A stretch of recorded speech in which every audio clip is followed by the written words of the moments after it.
And welcome back to Big Movie Mouth Off. We're here at Groovy Cinema Pub, our kind hosts, reviewing more movies. I'm Jeff Weiss with NSN Entertainment. And I'm Jimmy Martin with Slug Magazine. You can find Big Movie Mouth Off on Xfinity Channel 6, also on their on-demand system, Utah On Demand, Salt Lake Alternative, Big Movie Mouth-Off.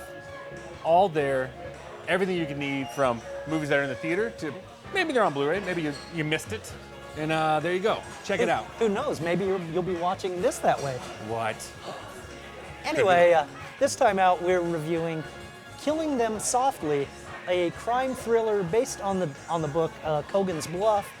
In this film, Brad Pitt is a mob enforcer who's been brought into town, clear up a mess after a poker game run by the mob has gotten robbed for the second time. Suspicion falls on the guy who runs the game, that's Ray Liotta. And he had done it once before. Yeah, he talked too much. And speaking of talk too much, we get supporting characters. A mob lawyer who's sort of bringing everyone into the fold, that's Richard Jenkins, and a really chatty and really drunken hitman, played by James Gandolfini. Alright, you ready to do this? That's what you got, dishwashing gloves? We're gonna look like a bunch of amateurs. Look at this. A sawn-off shotgun. It's what you asked me to get you. It's gonna kill everybody in the room. Mark Trapman's game was hit a couple of nights ago. Hey! Just give it all up, nobody gets hurt. It's only money. So where do we go from here? We start with Trapman. They are not gonna okay anything major here. What does that mean? They just want you to talk to him. Hey, what's going on? Hey! Talk to him. Shove him around a little. Don't hurt him too badly, because they don't want him hurt. Let's have a beer. We got the two kids. One of them starts bragging about how he just knocked over this guy's game for $100K. I don't know what it is with these guys. They can't keep their mouth shut about nothing. Goes up like a bonfire. I love it. So who's gonna do it? You? I need Mickey for that one. New York Mickey? So what, you want me to do a double? I can handle it. I don't know if they'll spring for two guys. It's a two-man job. I come in here every day. I know. I don't know you. Very few guys know me. You're in a position very few guys ever get in. You have choices. Look, I don't know if I can do this. You made a mistake, and you gotta make things right. I'm gonna get the one bad part about this film out of the way, because I like this film a lot. The one bad thing about this is that it's set around about the 2008 election. So if you want to call it a period piece, go right ahead. You know, Actually, I believe that sets it in 2007. 2007, a little bit. Yeah. So basically, it's around that election, and it's very heavy-handed in the speeches that President Obama is giving, and even I think at some points John McCain. And so the camera will follow the actors and stop, let the actors go, and stay on these speeches. And you're kind of like reliving watching these speeches again. Absolutely. It has a point to make about the haves and the have-nots. Absolutely. Which really actually comes into play because the people who, as it turns out, robbed the game are the have-nots.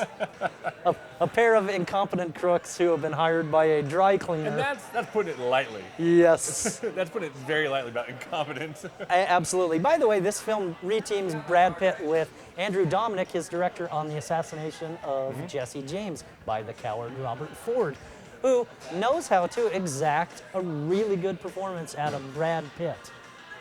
And see, in this one, he's fantastic in it, but he's very the straight-laced straight man in this film. Right. And kind of lets the side characters have all the fun, which is not bad. That's No. You're right. Yeah, but and he has a lot of fun doing that, and it's just these great. I think the best parts of his performance are these conversations with him and Richard Jenkins in these cars. In a car. Just talking about how screwed up the world is, and nobody can keep a secret anymore. And he goes, "Why do I have to do this job? People were just smart.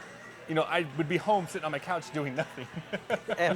Absolutely. And it seems like every move they make to clear up this mess just starts a new mess. Well, a new idiocracy fire. reigns. a new fire for Brad Pitt. If you want a touching stone on who this character is that Brad Pitt plays, remember the wolf. from Pulp Fiction, and, Absolutely. and Yeah. essentially you get the idea of what this character is about. And you're right about the performances. Yeah.